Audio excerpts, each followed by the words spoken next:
رڼا د نشي تیار خدا ډېوې مه بلوئ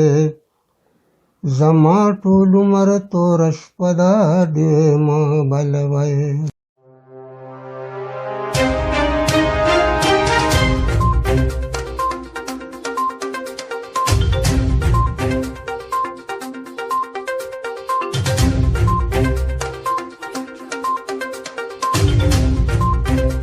رڼا د نشي تیاره ښه د ډیوې مه بلوې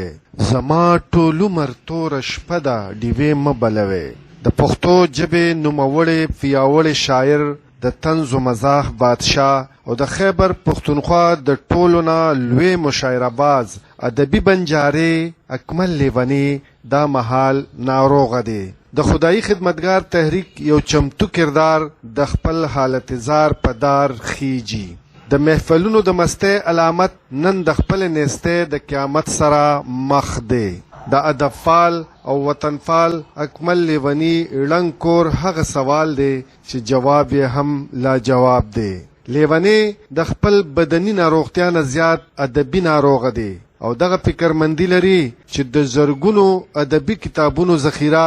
ضایع نشي او دا خواص هم لري چې د کتابونو دغه فنګه په پښتو او ادب مین خلق ترلاسه کړي دغه سه به نه صرف د لیونی ړنګ مکان آباد شي بلکې د هغوی فکرمندي به هم ختم شي دغه ادبي بنجاري د ژوند ټول هوش د ادب جوش لور کړی دی مهمه ده چې حکومتي چارواکي دغه هنرمند ته د خپل ځانګړتیا په بنیاد صدارتي ایوارډ ورکړي او د هغه د علاج معالجې لپاره زړه پورې ګامونه واخلي ما خو تقریبا چې 3 کتابونه خپل لیکلي دي او 2 تذکرې دي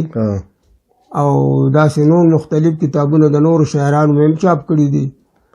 او د هغې نه تاسو ویلي چې ما سره ډېر لوی کتابونه پراته دي نو مخکې خو ما سټال ګرځېدم به اوس د ګرځېدو نه پاتې یم او دا په زرګونو کتابونه پراته دي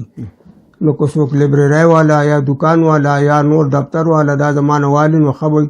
لکه چې خو ما ته تاسو دغه کوټه زما ولې دغه هم راپرېوتې راځم بیمار یم نو مشکلات دي راته نو که دې کې پسې مسلې حل شي ډېره به ښه وي حکومت والا خو څوک نه وي راغلي او زمونږ پاټی والا داسې کسان راغلي چې ما سره مالي مرسته کړې ده له خیره د ایمل ولید خان د طرف نه د باچا خان مرکز د طرف نه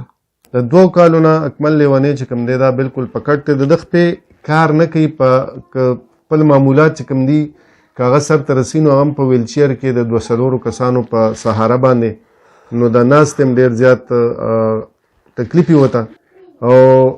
ټول عمر یې هم دغه ادب چې کوم دی په اوږه باندې ګرځولی دی او خلکو ته یې رسولی دی ولې طبیعت یې ټیک نه دی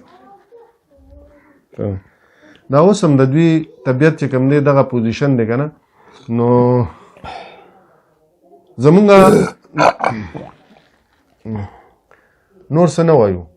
اکمل لیونی هم ډېر نه تنګو خو د دې دغه پیغام دا مونږ ډېر زیات مهم ګڼو چې تاسو سره دا شریک کړو محمد ایوب پښتونخوا ریډیو مردان